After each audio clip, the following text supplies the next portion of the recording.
The American people don't know what's going on in this country. The enemy's public.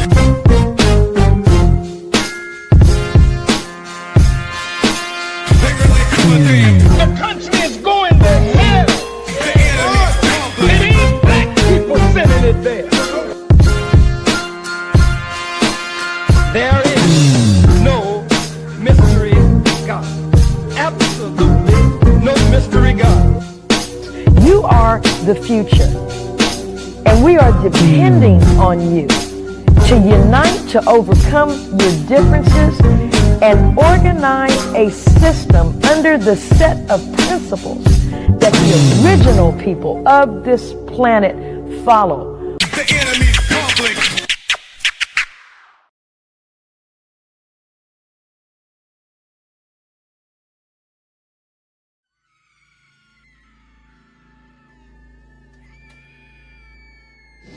I don't know how I got here. I just know I'm never going back. Just when I thought things were already crazy, it gets worse. I'm back. Quan? Sapphire struggles to deal with her husband's alleged betrayal and coming to terms with Quan being alive after thinking he was deceased. Devontae tries to keep a level head while dealing with family issues and unexpected disloyalty. Memories of Dre enters Devontae's life in a way that he would have never imagined.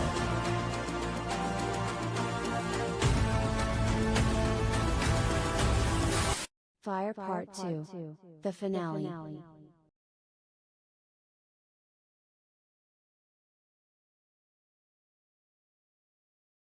Get your copy of Fire. It's definitely a must-read. If you enjoy hood books, this one is it. Just like the title of the book, it's officially Fire. Get it on Amazon, paperback or Kindle.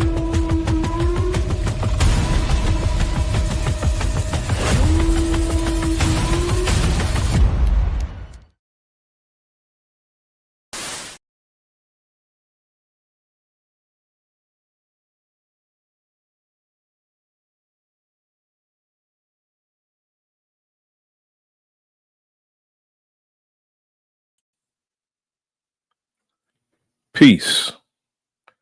This is the enemy's public. I am your brother Nasir. Peace to reclassified Black Wild Indian, my brother. Peace to Epic Studies.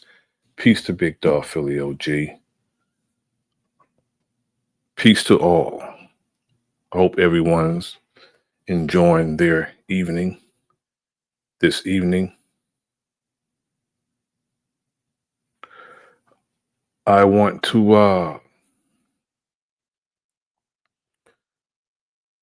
welcome everyone, and I want to speak about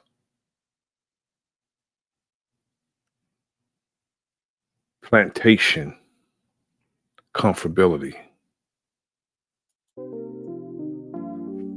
That's the topic that we're taking up this evening. Plantation comfortability. Peace to my brother, Brown Flat Power God. Thanks for tapping in. Again, this evening, I'd like to speak about plantation comfortability because it seems to me that some of our people would be very comfortable on a plantation. And the question I ask is, why are some of our people so dependent of others? I don't see how some of the brothers and sisters that I hear speaking on platforms deny that slavery ever existed while displaying the slavery mentality in 2025. Why do some of us expect politicians to fix our problems? Our problems are ours alone and ours to fix. I've seen the video where some of our people are begging for the federal troops to come to Atlanta. Brothers and sisters saying, Trump, please send the National Guard to Atlanta. Why would any of us want that? To have, we turn this down, to have occupying forces in our community. That makes no sense for us to call for that, to have occupying forces in our community doing to our people what we see being done to other people, because that's all they're going to do if they do come. It's the equivalent of calling a slave master when a slave is out of order. That's why I say that some of us display the slave mentality. Peace to Sharon Walker, my brother Bronx Flat Power God. Why would we want that? And what is the order? If some of us is out of order, what is the order? Is it obedience, capitulation, subserviency? If some of us don't subscribe to that, we are considered out of order. If we want peace, why can't we bring the peace that we want to our communities? Why will we expect our enemies to do that? Masked men and women throwing our youth to the ground, targeting all of us.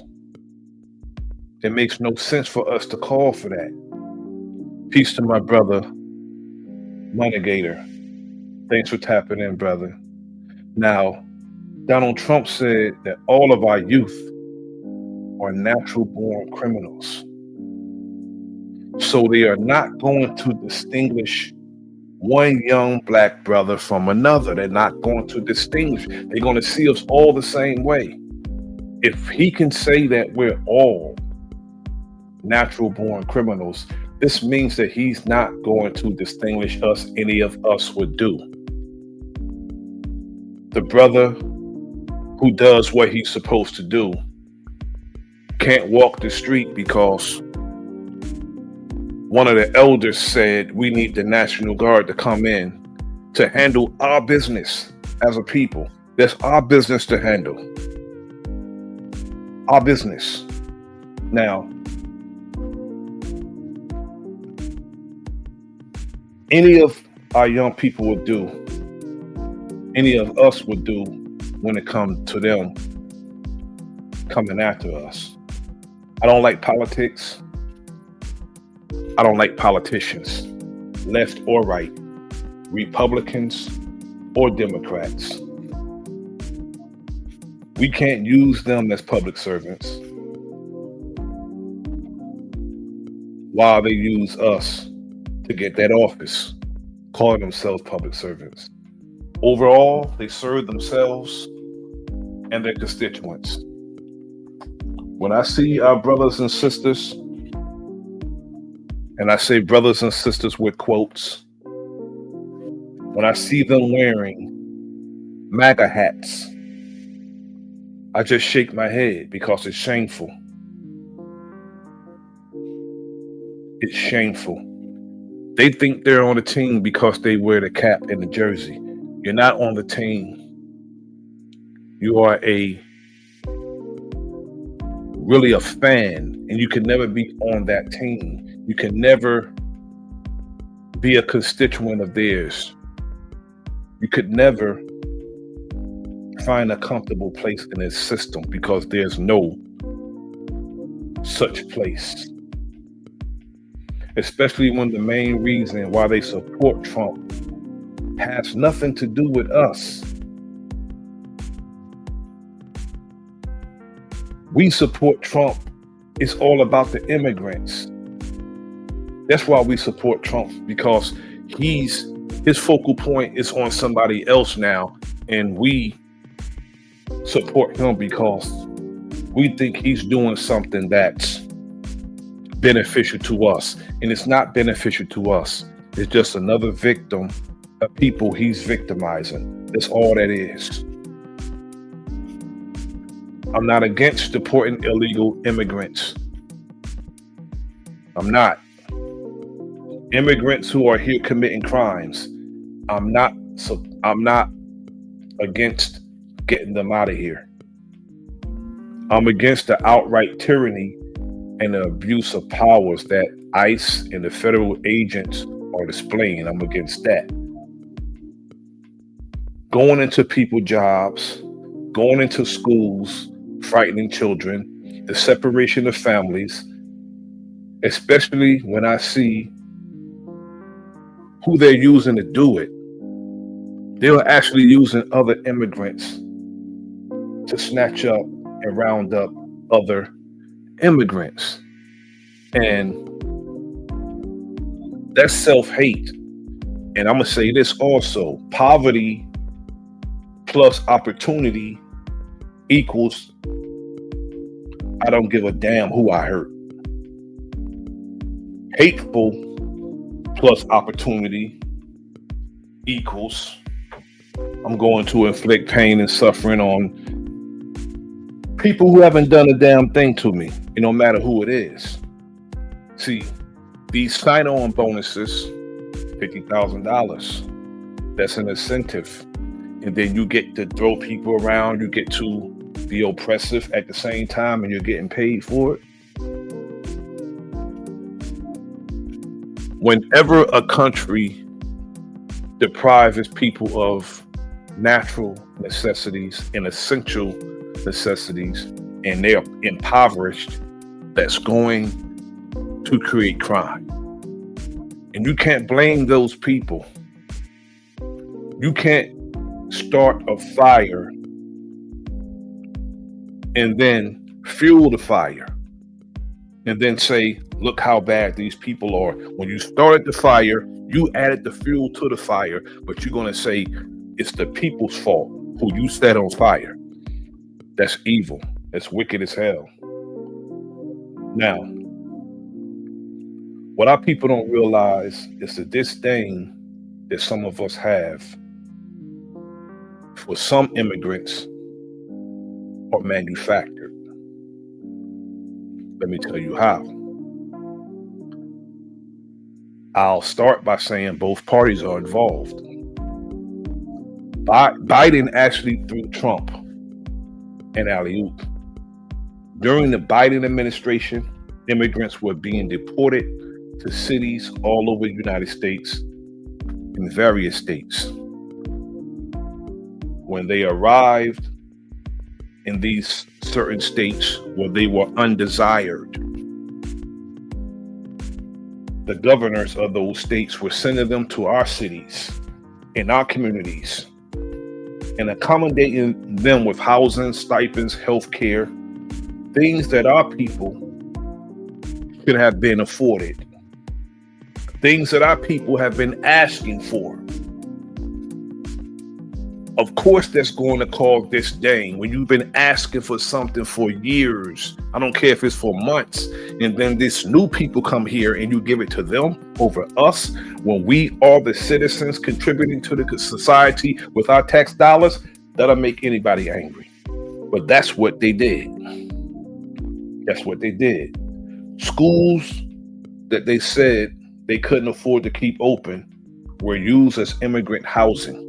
But you said that you couldn't afford to keep the damn school open, but you use it to house the immigrants when our children could have been there getting whatever America had to offer as far as education. I don't know what that is.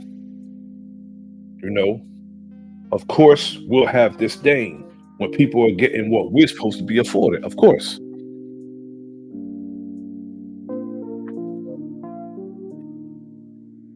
Now, if we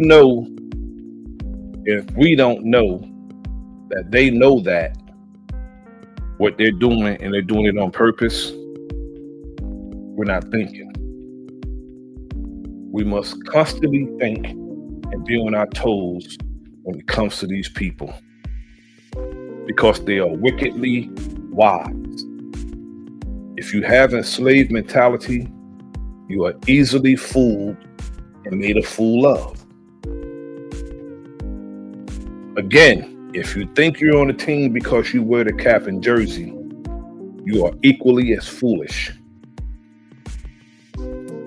Now,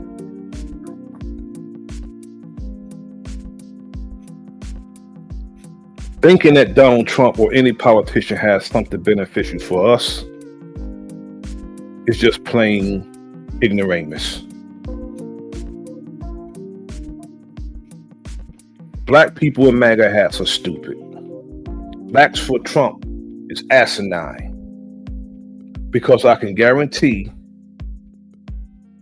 that he's not for you. Most of these Negroes are just trying to find a comfortable place in this system. That's all they're trying to do.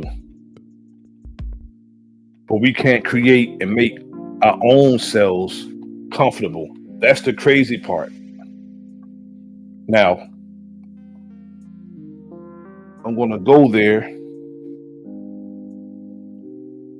Stephen A. Smith, the house nigger, who will talk about people and things that don't concern him, things that he has no expertise in, is a prime example of a tap dancing, court jester ass clown. Especially when you only have criticism for your own people. That's why I don't like.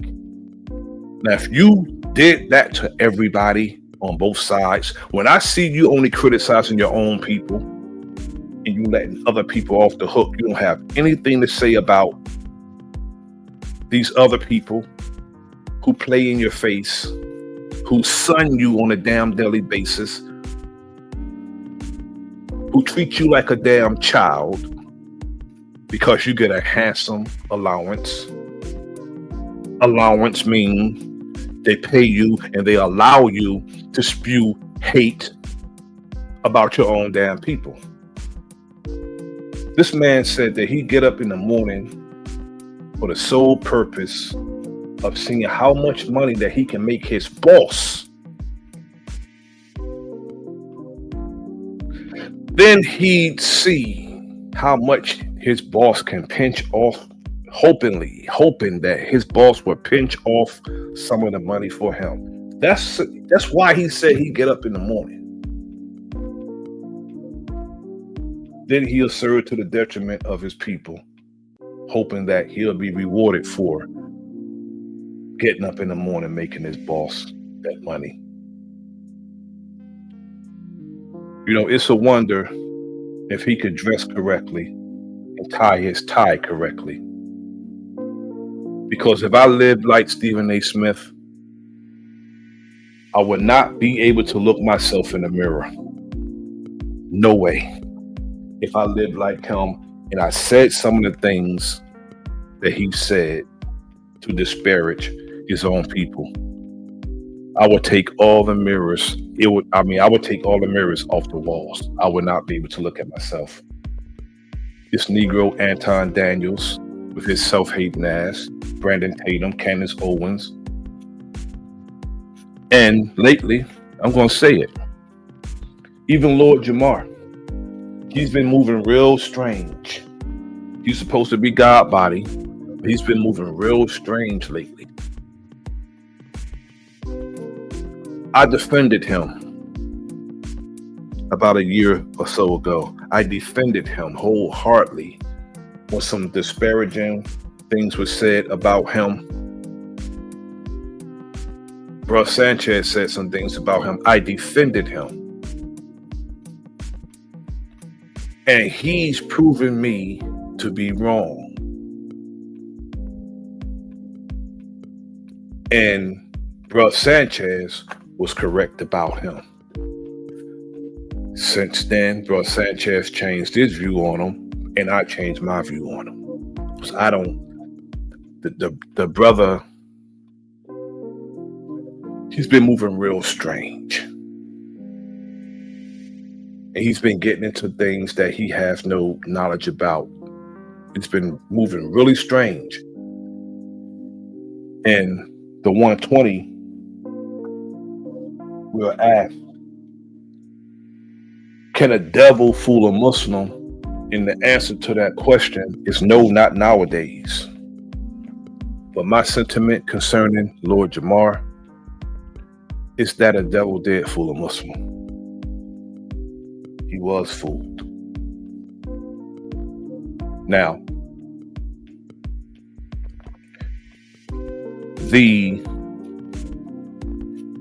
my brother Looney Tunes, Big Dog Philly OJ. Peace, my brothers. Thanks for tapping in.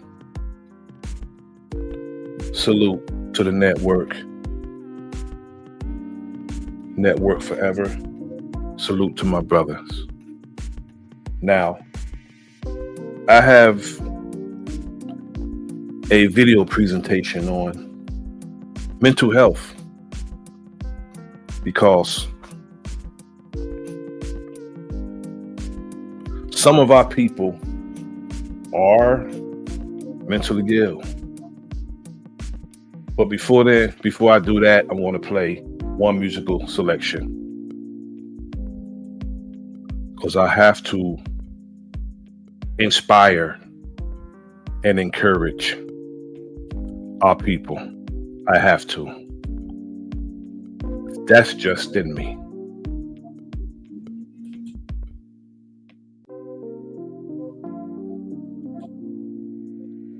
Let me go to the track.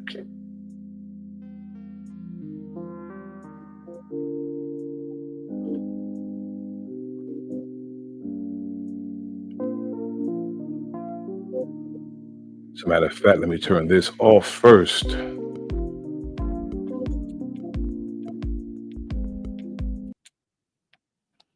Go back here and go here.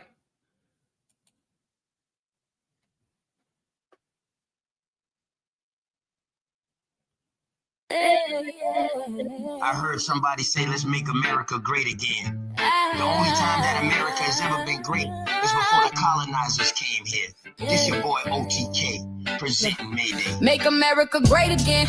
Let me make this clear. That was the time before the troublemakers were here. Colonizers calling themselves settlers, warmongering thieves, false history peddlers, sowing poisonous seeds, cause the absence of peace. Because they'll never understand there will never be peace on stolen land, especially with a gun and a Bible in your hand, dropping bombs on nations cause they won't meet your demands. Whether it's a city, a borough, or a village, the white man murder, raped, and pillaged, indoctrinated, free people under chattel slavery. But it's nothing in books about the black man's bravery. Stolen land, a constant fight for justice, for truth, for what is right. They try to break us, quell our might, but we rise up, shining ever so bright, shining ever so bright, shining ever so bright, shining ever so bright.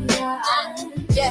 False characters like Kunta, Chicken George, and Kizzy. They couldn't enslave us cause the aboriginal gets busy. From the black regiment, the promise of freedom did bloom. Whites tried to join the fight, but we didn't need them in the room. Brother Curry told me to fight with all my might, cause a man who won't treat you right can't teach you right. This is Mayday. Y'all know what it is. For generations we've been fighting for our kids. Stolen land, a constant fight for justice, for truth, for what is right. They try to break us, quell our might, but we rise up, shining ever so bright, shining ever so bright, shining ever so bright, shining ever so bright. Yeah, from concrete jungles to ancestral plains, we carry the echoes of joy and pains, breaking the chains, rewriting the names, igniting revolutions, fanning freedom's flame. Stolen land, a constant fight for justice, for truth, for what is right. They try to break us, quell our might, but we rise up, shining ever so bright, shining ever so bright, shining ever so bright, shining ever so bright. Yeah. stolen land. We reclaim our stand with every word. We make our demand. No peace until justice is at hand. On this stolen land, we make it clear. And the only way that America could be great again is to put the true American back in their place where they belong.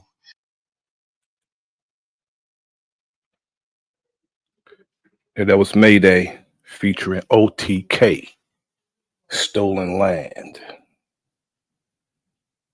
Now I'm going to share my screen. I'm going to go to YouTube, share my screen, and get to the presentation on mental illness,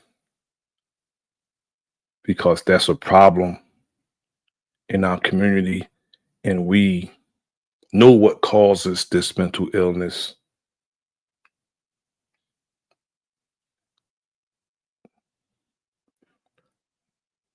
Go to this playlist. You know, stress and strife, oppression, that'll cause anyone to have some type of illness. High blood pressure, you know, hypertension.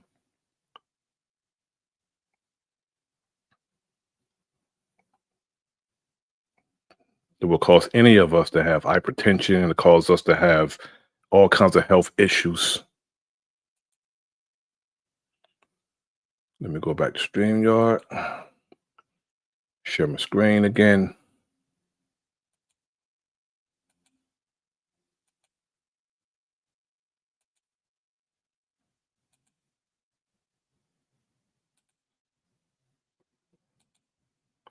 We're going to start with Dr. Joy LaGrue.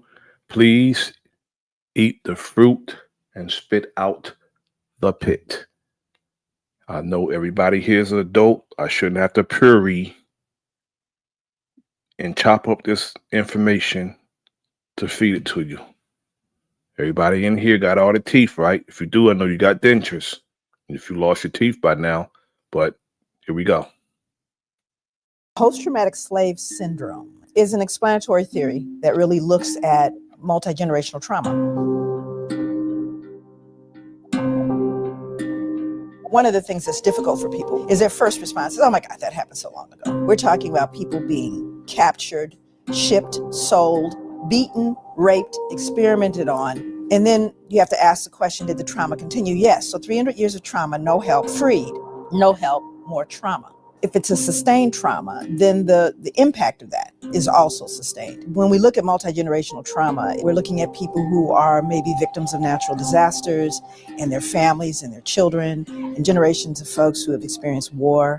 And we know that there are residual mental, emotional, traumatic impact.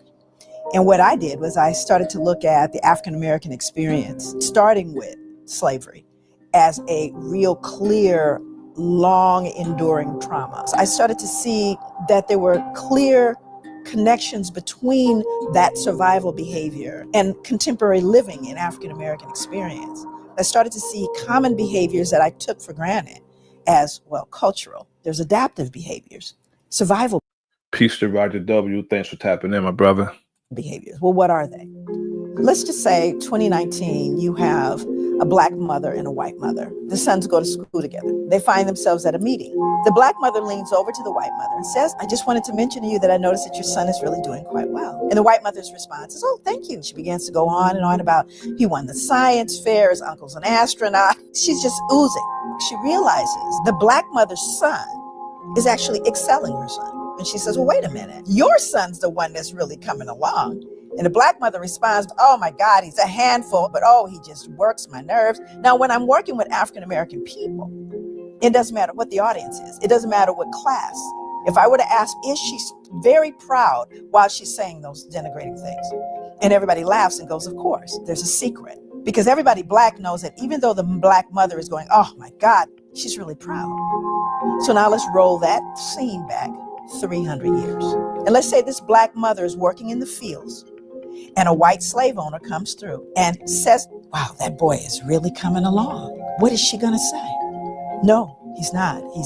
He's stupid. He's shiftless. He can't work because I don't want you to sell him. So I denigrate them to protect them. That is called appropriate adaptation when living in a hostile environment. The little white boy, say Timmy, he feels really comfortable and happy about what his mom just said about him. And Trey looks at his mom and wonders, why can't you be proud of me? Because he doesn't understand the secret yet. And by the time he learns the secret, he will have already been injured by it. Post-traumatic slave syndrome.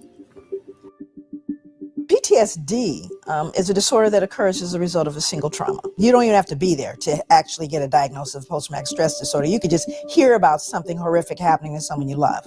So you have people who have experienced it firsthand, people who have witnessed it in their environment, right? People who are continuing to be oppressed. That exacerbates any possibility of healing. So it's not post-traumatic stress disorder, because then it becomes part of what we call your socialization process. So you begin to normalize a way of living and being, everything from what we eat to what we believe it means to be a friend. All of these things are colored by history. And if you don't understand it, you're going to fold in things that you've just assumed are normal. But post-traumatic stress disorder, exaggerated startle response, outbursts of anger, feeling of foreshortened future. There was a point where there were African-American children in different urban settings that didn't expect to live to be adults because they saw so much death, that they started planning their funerals like at 13, 12, as young as 10. When you start looking at the simple biology, you start looking at the impact of stress on health. And while we look at general stress, we know finances, you have illnesses, all these different things. How about being Black? How does factoring in being Black in America impact your stress level and therefore your body's ability to operate its own immune system? Because we know it compromises the immune system. Once you understand it, then you can deal with it, because you see it's habitual. You're socialized. It becomes part of your being. So one of the ways you begin to address that multi-generational trauma is to work with the people it directly impacts, to hear from them. And when you give the people the information, they can use it. I think the first order of business is beginning to have a conversation. And the other is to educate the larger society. You have to stop the assault. So this is not purely a clinical thing. This requires social justice and change. That's where part of the healing is. It's not in a clinical setting or in a pill.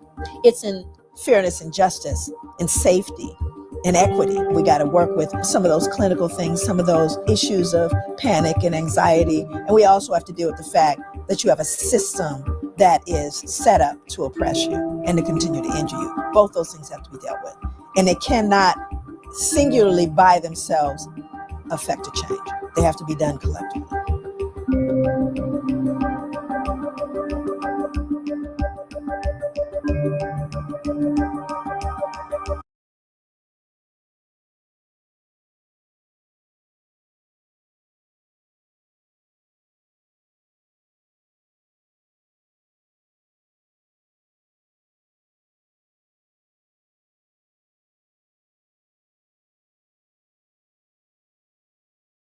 I'm sure everybody here is familiar with her. And if you're not, you will be by the time you leave here. So I ask that you help me by standing and putting your hands together for Dr. Frances Cress Welsing.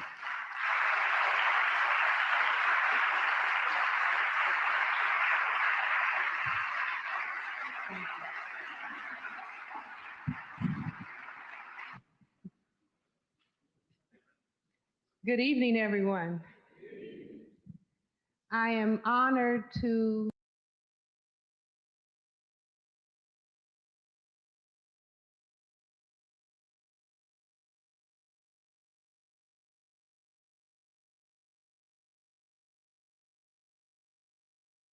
have been invited to speak to you this evening by the Guardian Association of the Police Department for the City of New York, and to the officers and all of the members of that organization. I'm quite happy to be with you.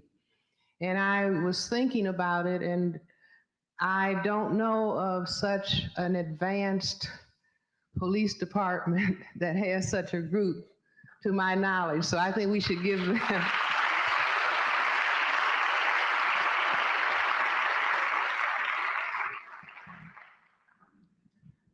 I'm going to talk about our situation as Black people, and I'm going to talk about racism in Black mental health. Before I go further, I want to share with you that a week ago tonight, I was at the University of Toledo in Ohio debating Dr. Charles Murray on genetic inferiority. Well, the real topic of the debate was genetics, intelligence, and race, or some combination of those words. I don't know what he's telling people, but I beat him.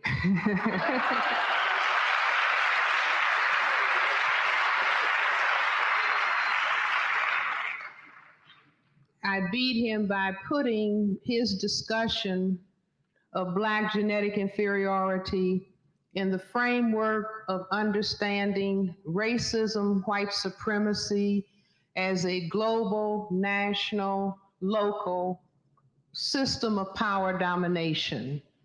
But before I go further, I want us to have a moment of silence in recognition of the passing of Dr. Amos Wilson, the famous Black psychologist that I understand passed recently.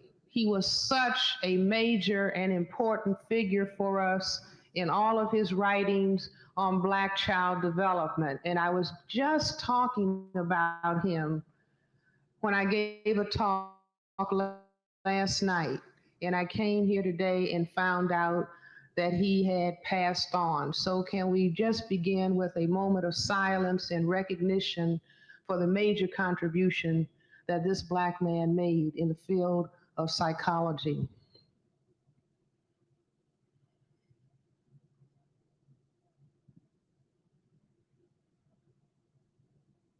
Fine. Racism. We are 5 years away from the 21st century. All of us as Black people must participate in turning the future into what we all believe and know that it should be. A planet and a universe where there is justice. Justice does not exist on planet Earth today. This planet, whether we like it or not, is dominated by the greatest system of injustice, the greatest system of violence that has ever existed on this planet. I believe that we as Black people, the first people assigned to planet Earth, the mothers and fathers of everybody who has existed on this planet, that it is our cosmic assignment in the presence of injustice to see that justice prevails. It is not the responsibility of some singular individuals that somebody might say that's a leader or those several people are leaders. We all must see ourselves individually when we look in the mirror as being leaders in this great counter war against injustice. Not leaders who are doing their own thing, but leaders who want to participate in seeing that the beings on this planet can be everything that the Creator intended for us to be. We may have been that in the past.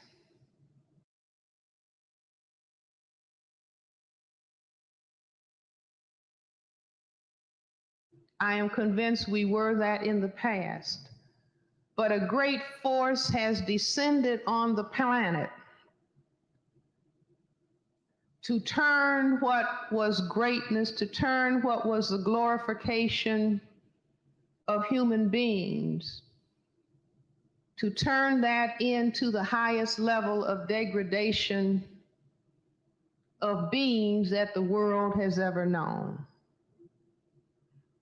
It is our cosmic responsibility not just to attend lectures, but actually to see that a revolutionary change takes place on the planet.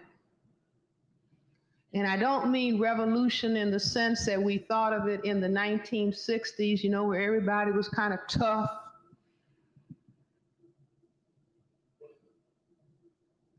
But we're creating a different kind of revolution that is based upon every single person that classifies him or herself as Black having an in-depth understanding of what this war that is being waged against us is really all about. I have said many times when I lecture that we greet each other by saying, "Hey, what's happening?" And I say we greet each other that way because we haven't really understood what was going on. Because we have been the victims of a massive deception. We have been told, those of us who live in this area of the world, and really throughout the world, we have been told that we are living in a democracy. We have been told that we are in a system where there is equal opportunity for everyone. Tragically, we have been told a gigantic lie, and that lie has been told over and over and over and over again. We are living in a system of racism, white supremacy. It is not a system of equal opportunity. It is a system wherein, let me go to my blackboard. Can you all see this board, or I don't know if it can be seen. Sometimes I think the blackboard is my security blanket. But we have to, each and every one of us, we have to have it clearly in our heads that we are on a planet in which we have been told we are the minority. Let everyone in this audience put it in their brain computer once and for all. That's the first big lie. 1/10 of the people on this planet have skins that are white, only 1/10. 9/10 of the people on this planet, the overwhelming majority, are Black, brown, red, and yellow. We must put this in our brain, and even if you find yourself saying, as a minority, check yourself and say, wait a minute, I made a mistake. Because this big deception, training the vast and overwhelming majority of people to consider themselves a minority, is psychological warfare. It's to make the majority feel minuscule in terms of numbers. So repeat after me. The Black, brown, red, and yellow people on this planet are the overwhelming majority people on planet Earth. Fine, class. The second gigantic lie is that something is wrong with the genetics of Black people. 21 years ago, I debated Dr. William Shockley the Nobel Prize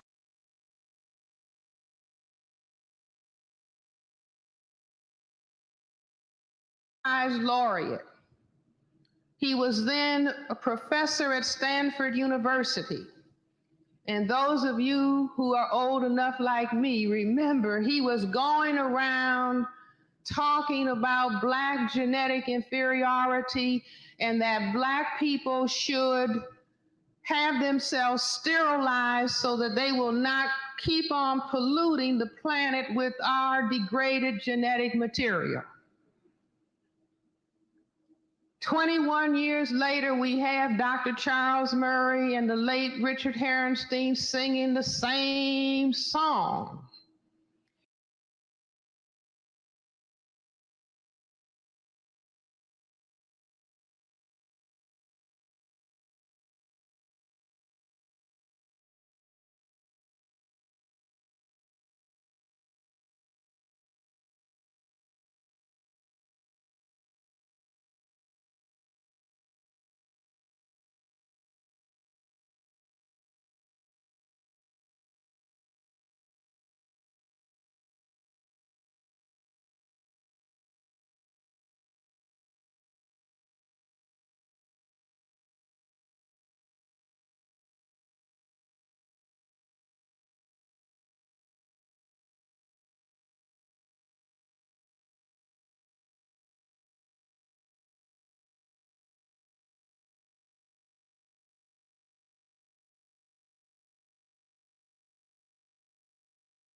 In fact, there has never been a period, certainly for the people in this area of the world, the Black people, there has never been a point at which people who classify themselves as white did not think that they were genetically superior. Thank you, my brother Looney Tunes. I had my mic muted. I was saying that no one can come to us and tell us that we are genetically inferior and that we are the troublemakers of the planet, because all we have to do is look around us and throughout the world, and we could determine easily, very easily, who the troublemakers of the planet are. They go throughout the world saying that they're doing humanitarian aid, and they're doing harm to people under the guise of humanitarian aid. And they think because they own the propaganda machine that they can control the narrative. They have for a while, but that's over. That's done. To people whose skins were Black. My grandfather, Dr. Henry Clay Kress, who died in 1909. A short time ago, I had an opportunity to see some papers that were in an old trunk. And my grandfather had written, I never knew him in person. I only knew, my grandmother used to say, your grandfather was a race man. That meant that he considered his identification with other Black people to be a priority. But my grandfather had written, how dare anyone think they are superior based on their skin being white. You see, but this hype about Black people being genetically inferior is a denial of reality and a projection. And also, a people who say they are so great. When you're as great as they say they are, why aren't that greatness displayed besides being great at everything negative? They're great as it is described in the scripture. The great Satan, the great and dreadful day. That's the great they are. They don't display any type of greatness. Anybody who have to lie, cheat, steal, manipulate, deceive. If you're great, if you are truly great, you don't have to do that. The greatness would show. As a psychiatrist, this is what I mean, and I said this last week in the debate, that anybody who goes around saying, I'm superior, hey, did you hear? I'm superior. That person is not really feeling superior. Absolutely not. I said superiority always speaks for itself. You never have to wave a banner. But in my attempt to understand what racism is all about, because I wanted to be a good psychiatric physician to Black people primarily, because they didn't have all of the psychiatric physicians that they needed.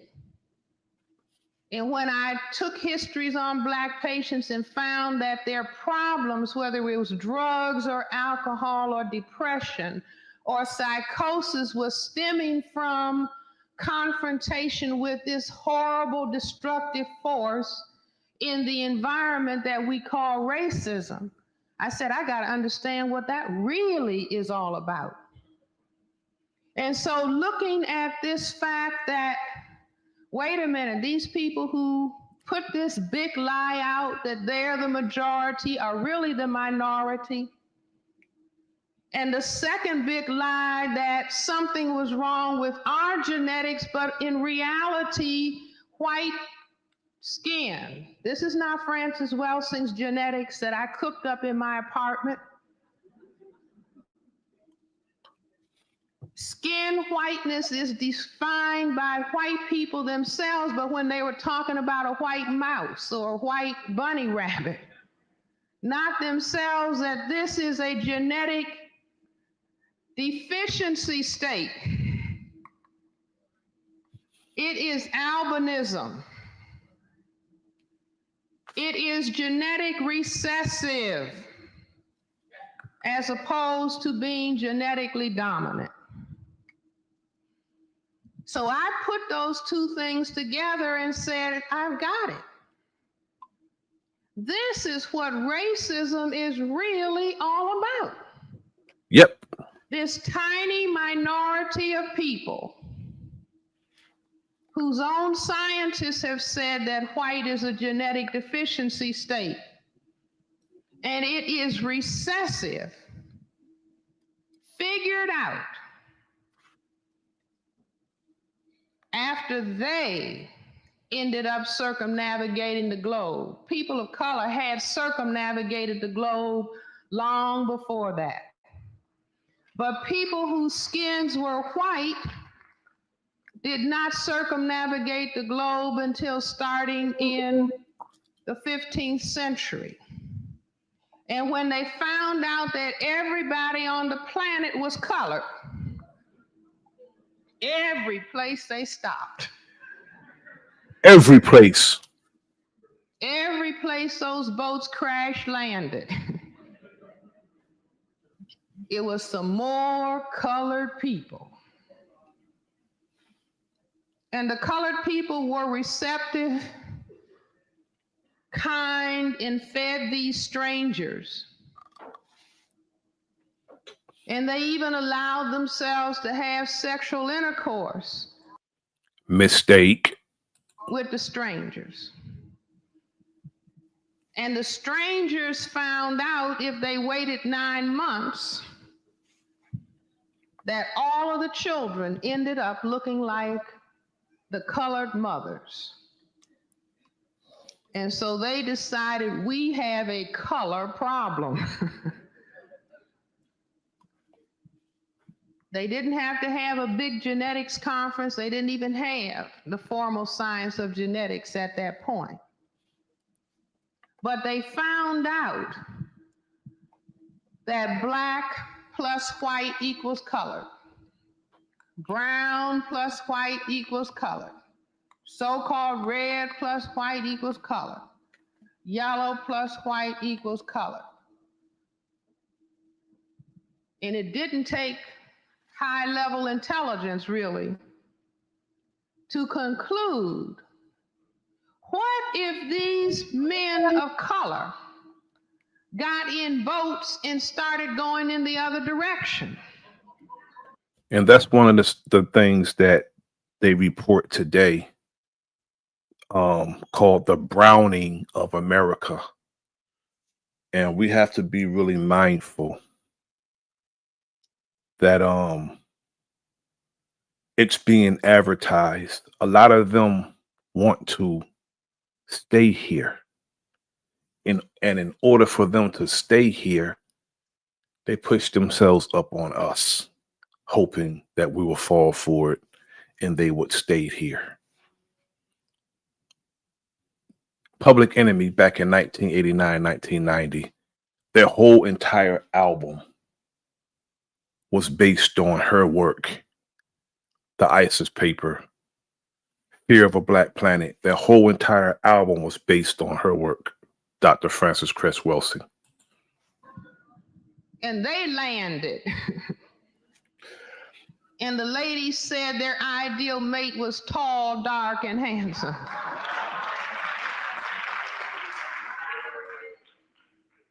They realized that white could disappear. Exactly. Are you with me?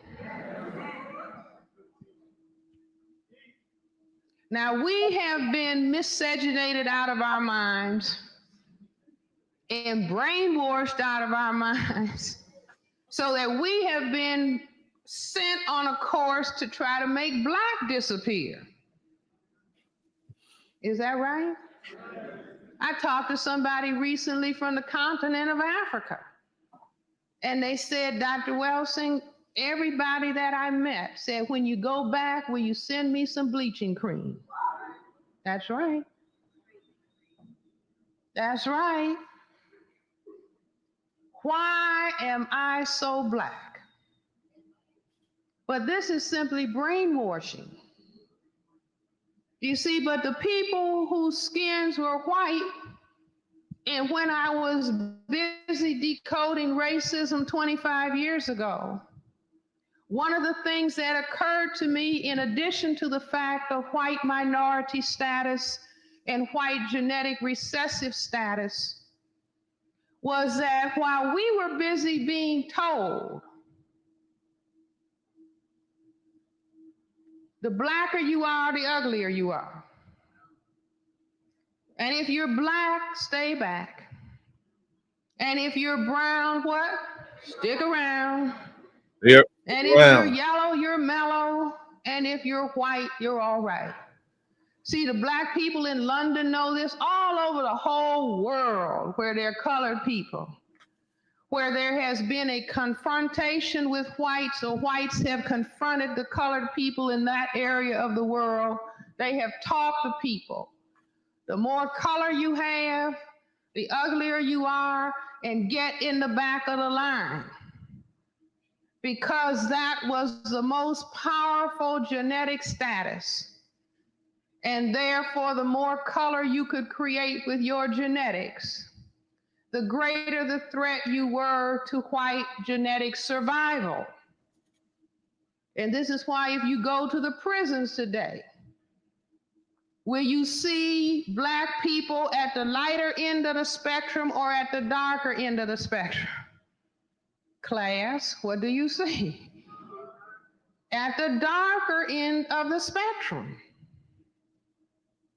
Now, under white supremacy, we will just learn, well, that's because they're Black and bad. No. It's because that quantity of the production of melanin at the genetic level is perceived by the white collective as being the greatest threat. That's why it was easier to let Cubans come in than Haitians.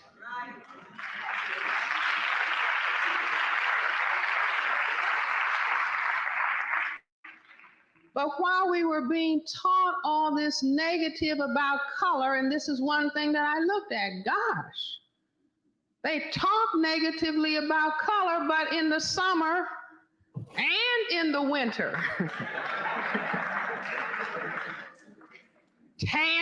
they're laying down in ovens, tanning themselves, and some even go and have themselves sprayed. So, who wants to be who around here? tanning is gotta be tan. Gotta go to the suntan parlor, even when it's snow on the ground.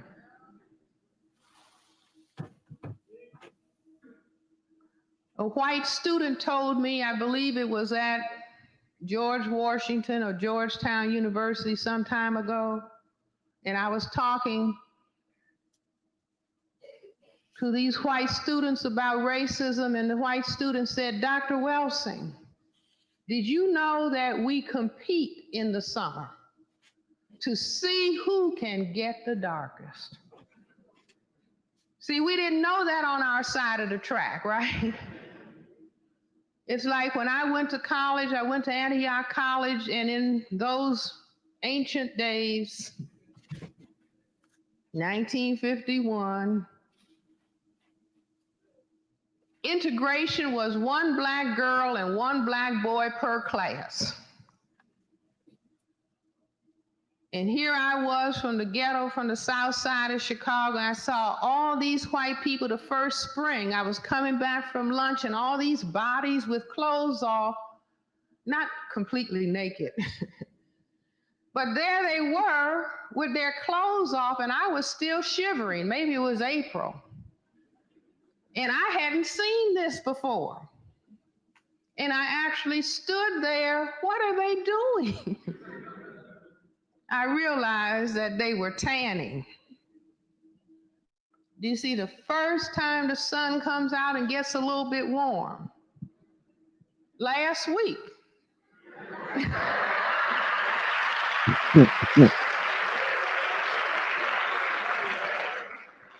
Really, I came back to Washington from Cleveland and I had on slacks and a coat and a scarf. It was 70 degrees. The white people were out in shorts running all over the district. Do you see what I'm saying? Out exposing. True. We did not understand what this color was, and as long as they could make us think that we were ugly with our color, they could walk around and, as my grandmother would say, be Miss Pretty Girl. Only if we thought that we were ugly. You see, we've been giving them a lot of support because they've trained us properly, thinking that we're ugly, but we're especially with their perception of beauty on TV. It used to be they would show a whole bunch of Caucasian women on TV trying to pull off that perception of beauty as white, and now they go to Brazil to get their bodies stuffed to be shaped like our women now today. They'll even go so far as putting stuffing their lips to make their lips bigger. So who's trying to be who around here? Coming out of that because we are moving into master level understanding of what racism is.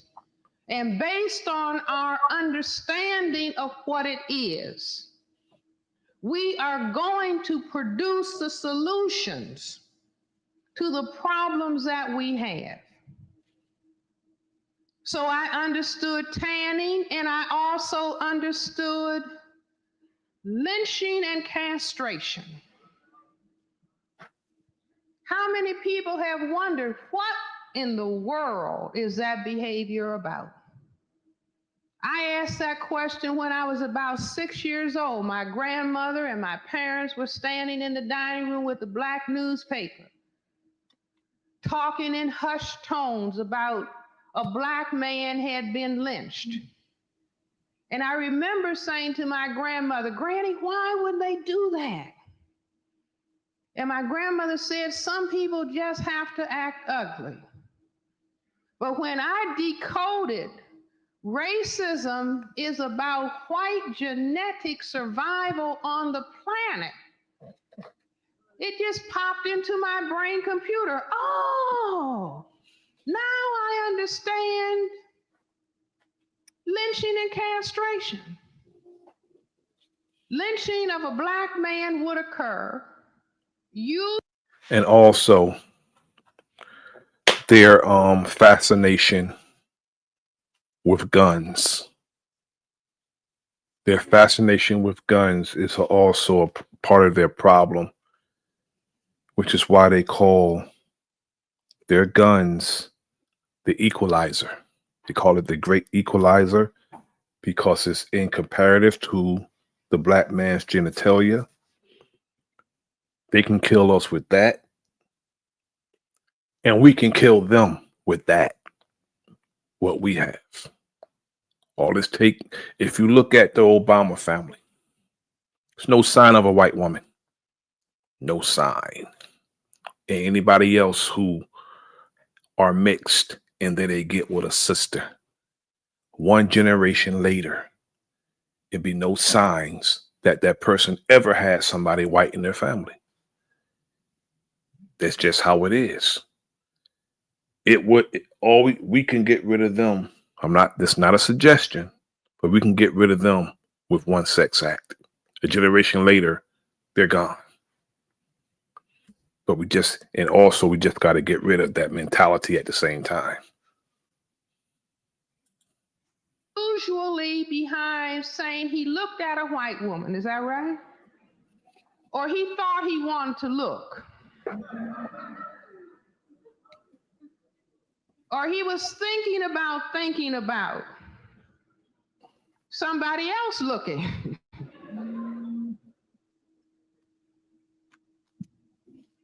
This, if the problem is about genetics, maybe some people can't see the blackboard. I put a diagram.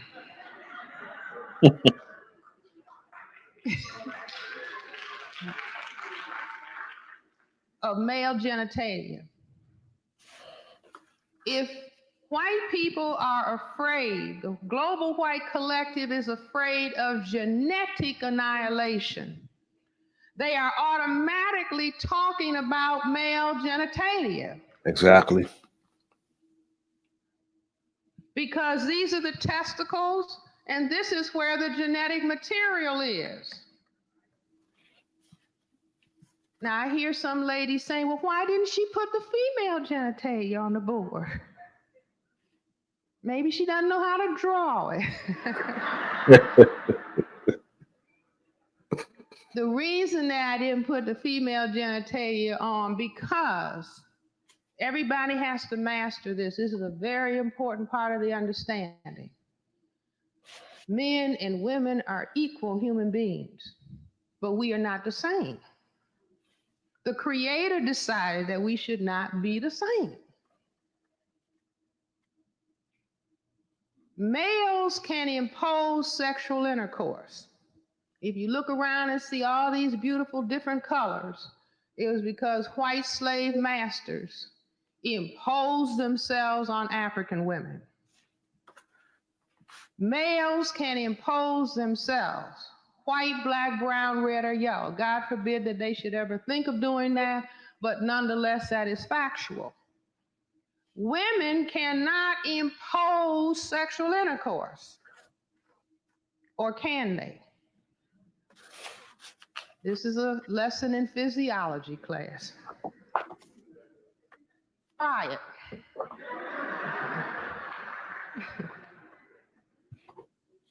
See, I didn't say cannot entice, influence. I said impose, meaning make. Make the gentleman have sexual intercourse. Even if he says he has to go home.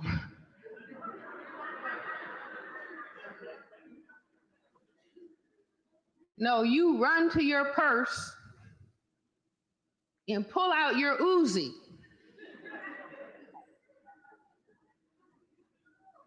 And you say, I'm gonna make you. What will happen, gentlemen? That's correct. See, that's basic physiology. If you frighten the gentleman, really frighten him. So racism is about oppressing all people of color. But it is more particularly about Black people. And it is even more particularly about Black gentlemen. Because the lady cannot force the white male into sexual genetic annihilation. But the fear in the mind of the global white collective is that the Black gentleman can cause white genetic annihilation. So when that white male brain computer looks at the Black male, his subconscious is dictating he has weapon, can annihilate me. Must attack it. Cut it off. Do you all understand? So nobody ever has to say, well, I don't understand that. And we more recently had the case of Jeffrey Dahmer's. He was cutting Black men up. And he couldn't get enough just cutting them up. He had to eat them, including their genitalia. In addition to working in a chocolate factory.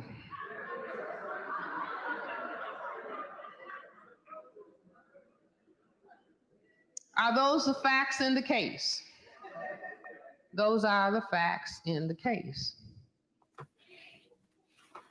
Are you all with me? See, we are coming up on what, 2 weeks, 3 weeks from now, Valentine's Day in the white supremacy system and culture. See, that's what we must learn to say. We are coming upon Black History Month in the white supremacy system and culture, so therefore we understand why we only look at ourselves for 1 month. Do you follow what I'm saying? And we look at white 11 months. But we are coming upon the day that is about love, supposedly. What is the favorite gift? Chocolate candy. With nuts, hopefully.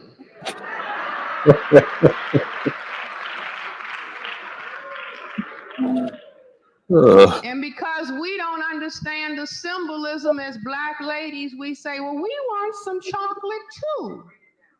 Not realizing that we've got chocolate at home.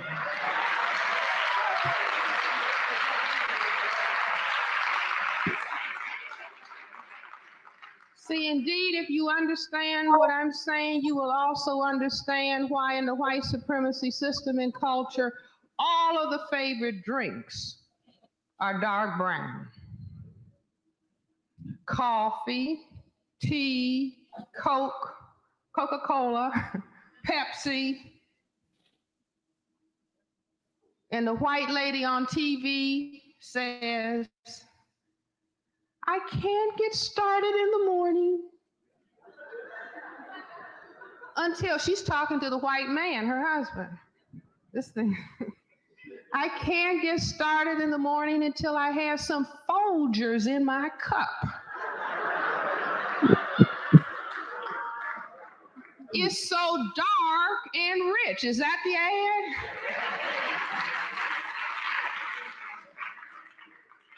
Do you all follow me?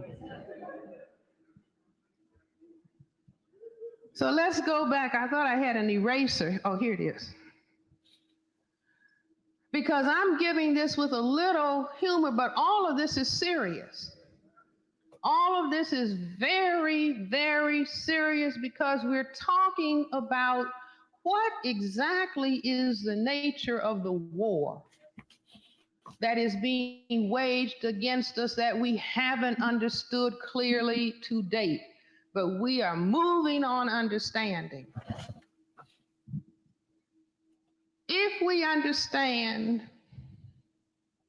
the importance of the male genitalia, black male genitalia, as being viewed as that which can cause white genetic annihilation, we will understand the importance of the gun.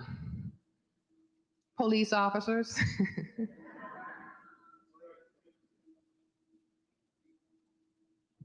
If we look at the front view of male genitalia, it looks like this. The lateral view looks like this. Just think about the lateral view for people who are far away.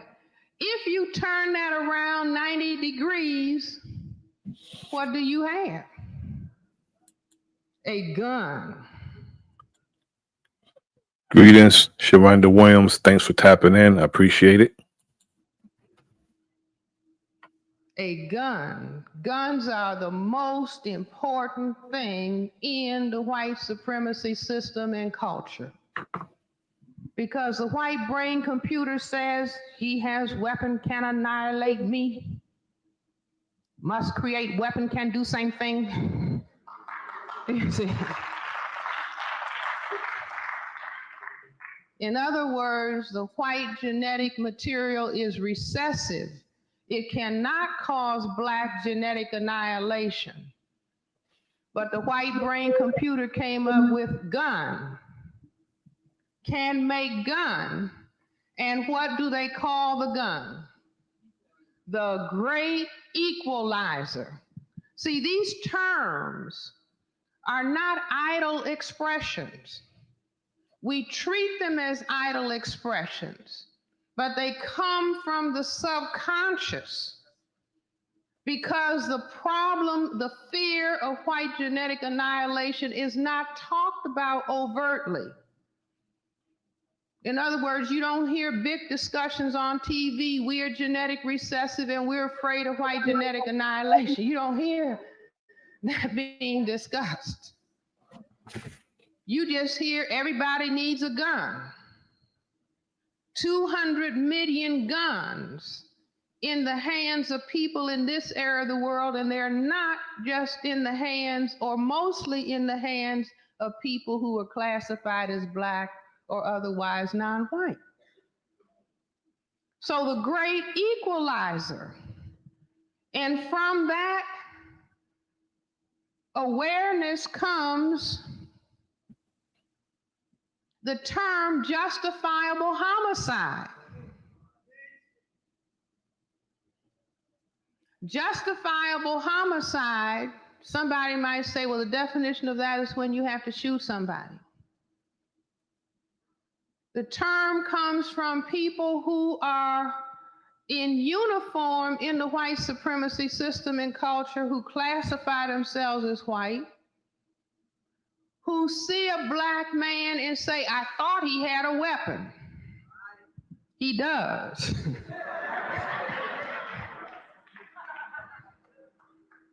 That's where that statement comes from at the subconscious level.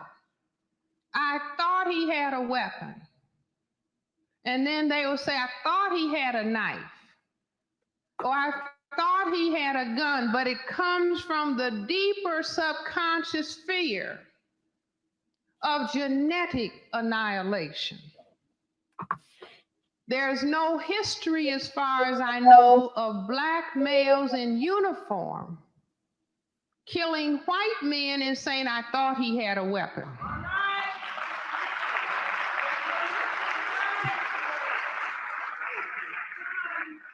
Now, maybe that's because they see better.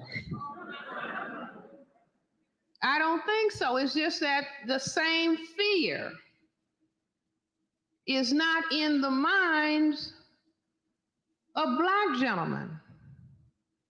It is a fear that is resident in this particular power system and structure. This fear is also manifested in another major activity within the white supremacy system and culture, one of the most important activities, if you go by the numbers. What am I talking about? That's the end of this video. Before I move on, I want to do a quick promo. That's the end of that video, but I want to do a quick promo.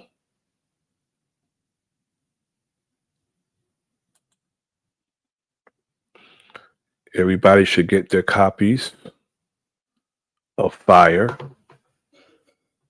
my wife's book, Fire, book 1 and book 2.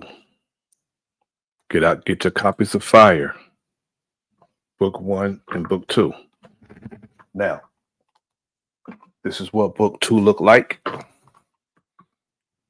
Go to Amazon, Angela King James, Fire 2, the finale. In order for you to know what's going on in this book, you need to get this book, Fire 1 by Angela King James. It's on paperback, or you can get it on Kindle. Go to Amazon, go to books, Angela King James, type in FYRE. Get your copies of Fire and Fire 2, the finale. Now we're going to go back to the regularly scheduled program. We're going to move on to the next video. I played Dr. Francis Chris Wilson's video in its entirety, but I'm definitely not going to play this one in its entirety. I'm just going to go. I want to play this other trauma and racism video in another time, but I'm going to go to something else. I want to change the subject. I'm going to go to what's happening to the black gun owners in Chicago being charged with felonies despite having licenses to carry their guns. This is what they're doing.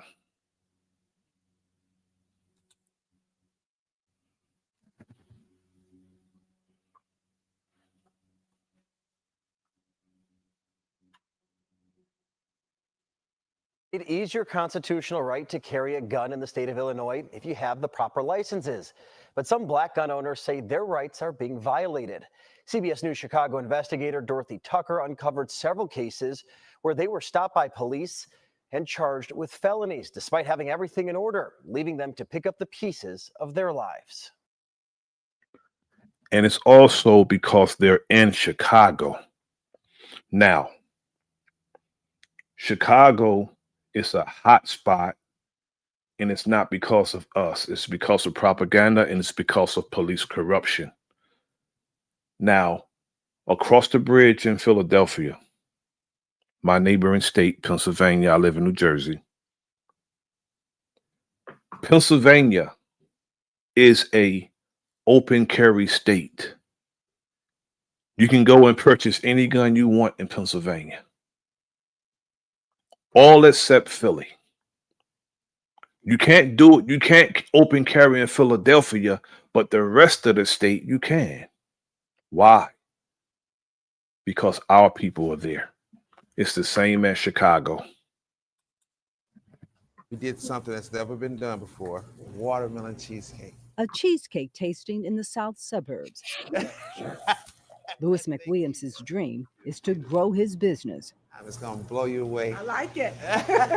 All was good. Oh my God, it's so good. I told you. This is like a Jolly Ranch. Until this. Right now, Mr. I'm an entrepreneur. I have a company, a cheesecake company called Ann's Flavored Cheesecakes. At the time of this interview, Louis faced a felony charge. This has been very traumatic for me. I feel like my rights was violated. His Second Amendment rights. Louis is an avid gun owner. Just got me the AR top, one in the middle. In April, Louis was pulled over on the south side, West 79th Street. He had a missing front plate. Hey, yes, sir. How you doing, boss? Good, good. The first thing he did, tell the officers he had a gun. Okay, where's your firearm? On my side. Okay, you got your concealed carry license? According to state law, in order to carry a legal gun in your car, you need a firearms license, better known as a FOID card, and a concealed and carry license, commonly called a CCL. This is Louis's card, and it's valid. That's what he handed the officers. He looks at him. He said, okay, cool, this is perfect. Only it wasn't.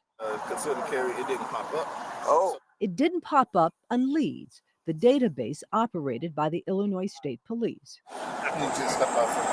Police recommended Louis be charged with 2 felonies. Right now, Mr. McWilliams, because we can't verify your concealed carry, okay? And look here, prosecutors approved the charges. He never should have been charged. Irv Miller is a former prosecutor, once in charge of reviewing police cases. He showed them a valid CCL card. Not only did they see it, they actually took possession of it and inventoried it. I haven't got the Would they have, or would he have done this if he had pulled over a white motorist and that white motorist showed him that CCL? Would he have gone to that length to check all of that, or would he just would have looked at the CCL, returned it, and went on his way? That's the question. It's right there in CPD's inventory sheet. So why was Louis arrested? That's a question we wanted to ask Superintendent Larry Snelling, but he declined an interview. So we reached out to state police. Of course, because he's going to toe the line. This is why I say we can't trust any of them, because they toe the line and they're going to conduct business as usual. We can't trust any of them, even if they look like us. They're not going to risk their pension and everything that they say they work hard for to save an innocent man or woman. Police, because anytime an officer pulls over a driver who has a gun, the first thing they do is check the state's database to see if that driver has a valid FOID and CCL. Oh, okay. So here's the question we asked the state. If a driver like Louis actually hands the police a valid CCL, but the officers don't see the information in the state's database, what should they do? The state replied, the officers should not take any law enforcement action as it relates to a potential FOID CCL violation. They're supposed to have given him his CCL back and been on their way. This was malicious prosecution and an outright false arrest. That's what Louis expected and what he was told later as he stood in a jail cell. This comes back clean. Yeah, then they just let you go, apologize, and let you go about your day. That's not what happened. Louis spent 24 traumatic hours behind bars. It was just deplorable. There were roaches falling from the ceiling. All of this because of illegal everything. Yeah, I can't tell you why. I need somebody to tell me, man. Worse than the jail conditions, a missed business opportunity. That day, I had a meeting. Could not do the meeting that day because I was arrested. By losing that, I might have lost the franchise. Lewis also lost time, lots of it. He was in and out of court fighting to get the charges dismissed and his impounded car returned. I know this is a system, so just hoping for the best results. It wasn't until mid-June, 3 months after he was stopped, that the case was finally dismissed. I'm very excited for him, but this is not the end. Next step, more money spent to expunge the case, so his arrest won't show up in a background check. And all of this for somebody who did nothing wrong? Correct. And what's crazy about that it wasn't an automatic expunge. If the case is dismissed, that means the charges are unfounded. Why did he have to go through so much to have the arrest expunged? Your joy is a little bit... Dampered, yes. Totally dampered, because now this is a much longer process. It's nearly impossible to know how many drivers like Lewis are wrongly charged with unlawful gun possession that are later dismissed. Neither the CPD or the Cook County State's Attorney's Office track it. Because we got to confirm whether it's actually valid or not. We did find a handful of lawsuits accusing police of violating the rights of legal gun owners. And I'm sitting in here in the back of a squad car because my license expired, but I renewed it. One of those, an irate Lucy Washington. And it's not my fault that you guys didn't get it in your system. I'm an entrepreneur, a loving mother. I do everything from real estate. Can't wait to get my guys in here to look at the floors. To rehabbing. Here's Lucy's story. In December of 2023, she was stopped for failing to put on her turn signal. Without hesitation, she volunteers. I am concealed and carry. As a single woman, Lucy carries a gun for protection. I have it. My love, your CCL expired. I know, but if you pull it up, it'll show that I already tried to renew it. Lucy tries to explain that the email showing proof she renewed is on her phone. My phone is still. Only she can't find it. This is the email from the state Lucy was trying to show the police. It says if you apply for renewal, you're eligible to possess a license. Oh my God, are you serious? Can I please look for my phone? Please, give me like 5 more minutes to look for my phone. And it sounds like the officers weren't going to accept the email under any circumstances. It's not in our system, Lucy. It's not in our system. I freaked out, especially when I was told that I was going to be charged with a felony. I'm like, I can lose my broker license. Like Lewis, Lucy's felony charge was eventually dismissed. She also got the case expunged, but she's still living with the trauma. If you search a property that is in my name, my mugshot shows up next to it. It's embarrassing. You know, how do I explain to someone like, oh no, I was innocent? If they did nothing wrong, again, why were Lewis and Lucy arrested? We posed that question to Phil Smith. And I'm honored to testify today. Smith is a president and founder of the National African American Gun Association. Membership more than 50,000. Outrage, anger, frustration. Not again. Those are the conversations and statements that are going in my head when I hear about another Black person being stopped illegally, being arrested illegally when they've had all their stuff together. While there is no data that tracks race in these types of gun arrests, Smith points to America's disturbing history of Black people with guns being unjustly killed by police. If you look at other communities, they have firearms all over the place, and it's okay. They go to Macy's, they go to Walmart, they go shoot and hunt, and it's okay. This is so ridiculous, bro. I felt defeated, you know? I felt defeated. And I felt like nobody had my back. I just feel like the rights that I've been given, Pardon my reach. the constitutional rights to have it, that the police officer didn't stand up for. These cops, man, are killing me, bro. Since the arrest, That's why I don't, that's why I don't trust any of them. If a cop can show up and they don't attempt to help, they automatically side with the officer. They conduct their business as usual, and they allow your rights to be violated, knowing what the stipulations are. You can't say, well, I'm only doing my job. I'm only doing my job. It's not a valid point to make when you're violating somebody's rights. Lewis has been struggling to rebuild his cheesecake business. He blames police for the setback and plans to sue the department.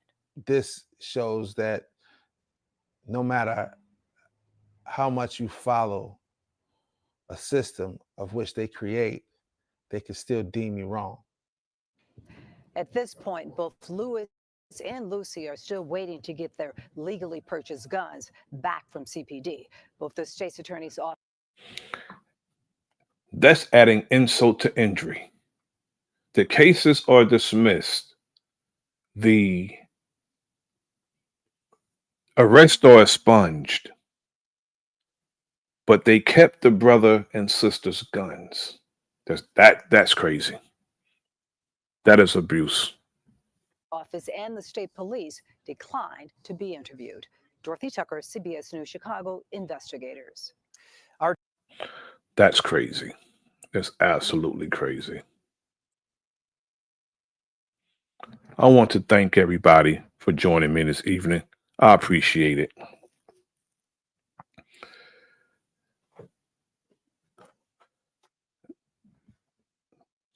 I'm going to show that other footage on mental illness and trauma some other time. But before I go, I want to play another musical selection because it's all about, as a matter of fact, I want to play The Camaraderie 1 and 2 because that's what it's all about. It's all about the camaraderie. If I can pull it up, because that's what it's about.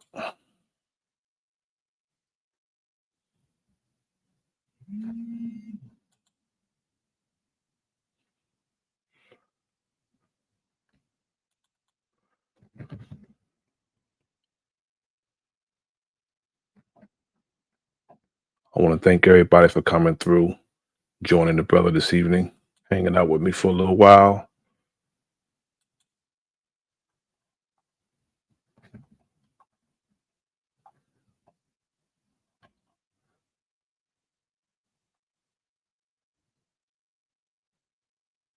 Here we go.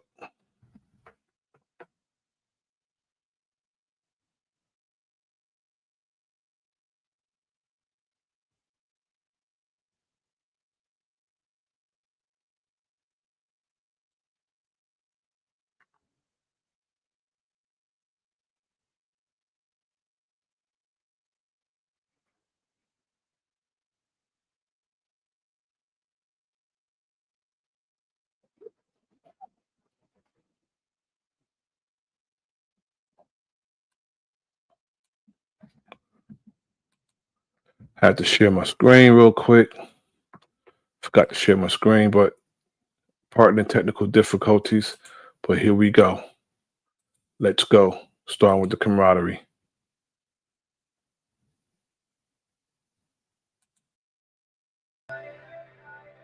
Whoa, yeah. Whoa.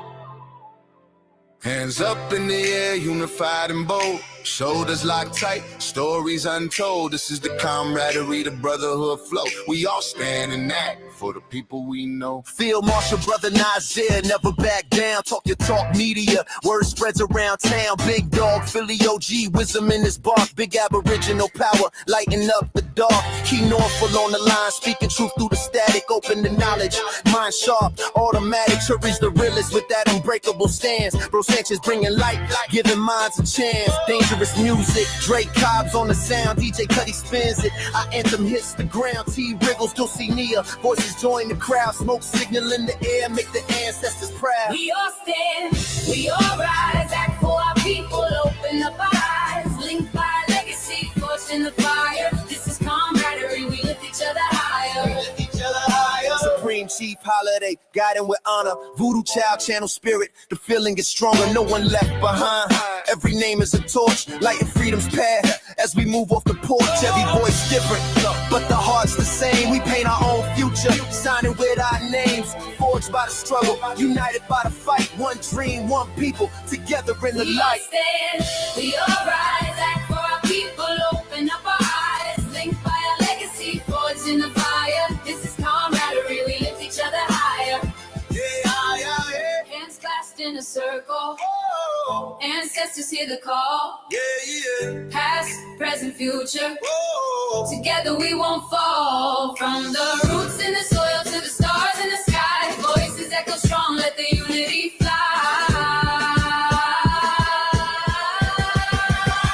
We all stand, we all rise, act for our people, open up our eyes, linked by our legacy, forged in the fire. This is camaraderie, we lift each other higher, we lift each other higher. We all rise, act for our people, open up our eyes, linked by our legacy, forged in the fire. This is camaraderie, we lift each other higher. This is for the people, our movement, our pride.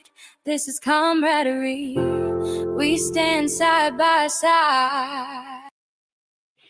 Now we're going to play the camaraderie.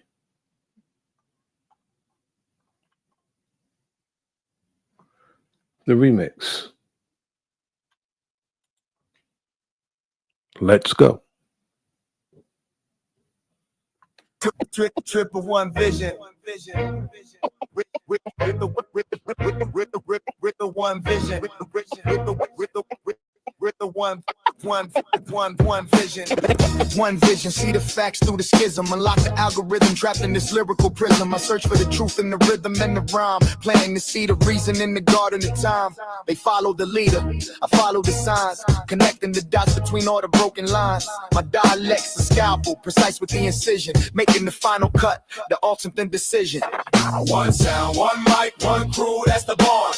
From the misty dawn till the day is gone, this is camaraderie. The remix you hear now, we take a collective bow, we hold the ground somehow. One voice, one choice, we make the vision clear. The whole squad's here, conquering the fears. This is camaraderie, the power in the name. Burning like a holy flame forever in the game. They call me Mama Chief. I bring the ground to relief, turn a new leaf, putting into all the grief. My roots run deeper than 1,000-year-old oak. Every word I've ever spoke is fire from the smoke. Got the wisdom of the matriarch, the strength of the stone, protecting my own on this hip-hop throne. Empress Namaste, couldn't say it any better. We stitch it all together, stronger than weather leather. One sound, one mic, one crew, that's the bond. From the misty dawn till the day is gone, this is camaraderie. The remix you hear now, we take a collective bow, we hold the crown somehow. One voice, one choice, we make the vision clear. The whole squad's here, conquering the fears. This is camaraderie, the power in the name. Burning like a holy flame forever in the game. Smell like a foxy shining by the moon, dropping a loony tune that makes the speakers swoon. My flow was lit with silver, my aura's a gold sheen. The slickest you've ever heard, the illest you've ever seen. Shank rock with the beat, I glide on the surface, serving my purpose, making competitors nervous. Ends Parker knows the session, it's on your business, see, just the art, the mic, the beat, and the whole team with me. It's the ciphers, decoding the matrix of the beat, then kill switch flips, bringing indestructible heat from Marco Power's force to the bronze God's decree. The Navi poet charts the course for all the world to see. Executive sessions, yeah, the motion is past. The legacy that's built to last, the shadow that we cast. Yeah, the camaraderie. One vision. Mama Chief, Looney Tune, Empress Namaste, Foxy Moon, Prince Cypher, Marco Power, Ron's Flat Power Guard, Executive Sessions, Kill Switch, Shank Rock, MS Park, Doing Your Business, Navi Poet, we we all here. Here.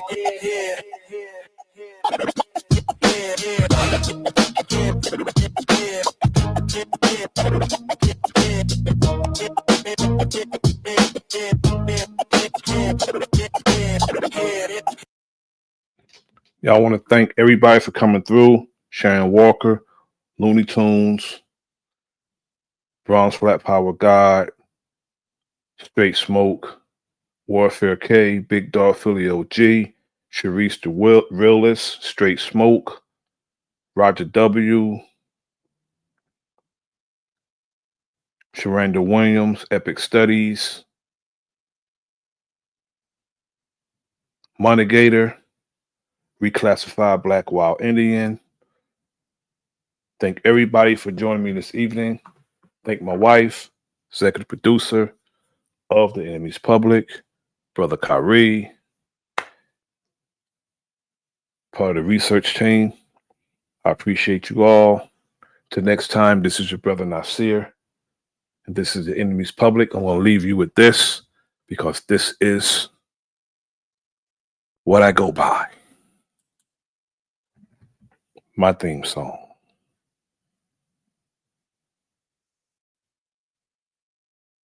You motherfuckers better get ready for one of the baddest motherfuckers on the planet because he is about to show out. Ladies and gentlemen, the enemy. Yeah.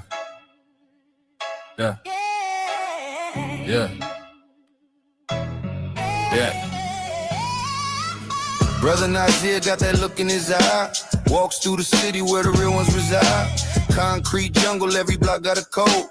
Never been a game, this is life on the road. Raised on respect, you could tell by his stance. Talk slick, you won't get a second chance. Words are heavy, but his silence is cold. You cross him once, that's a story retold. Brother Nasir don't play, and he's not to be played with. Yeah. Every me move calculated, every word's got weight in it. Yeah. Brother Nasir don't play, and he's not to be played with. Step careful around his name.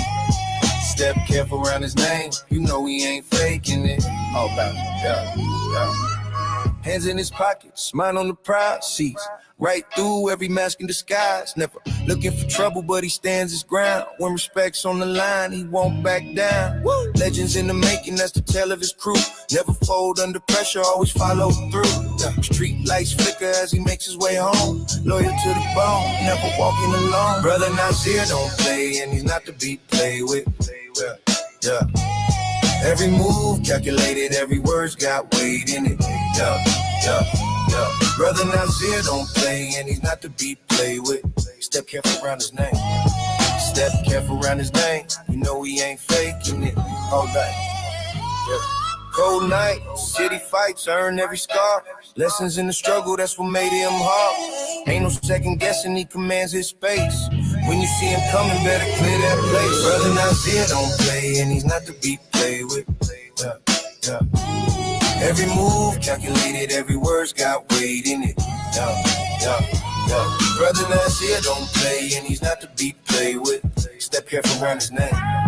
Step careful around his name. You know he ain't faking it. You motherfuckers better get ready for one of the baddest motherfuckers on the planet because he is about to show out. I want to thank everybody for coming through. I greatly appreciate it. Peace to my brother OTK. Salute to you, family. Until next time, this is The Enemy's Public. I am Brother Nasir.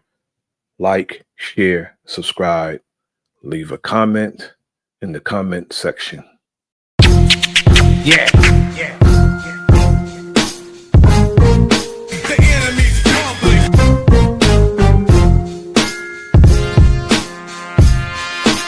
They really come a damn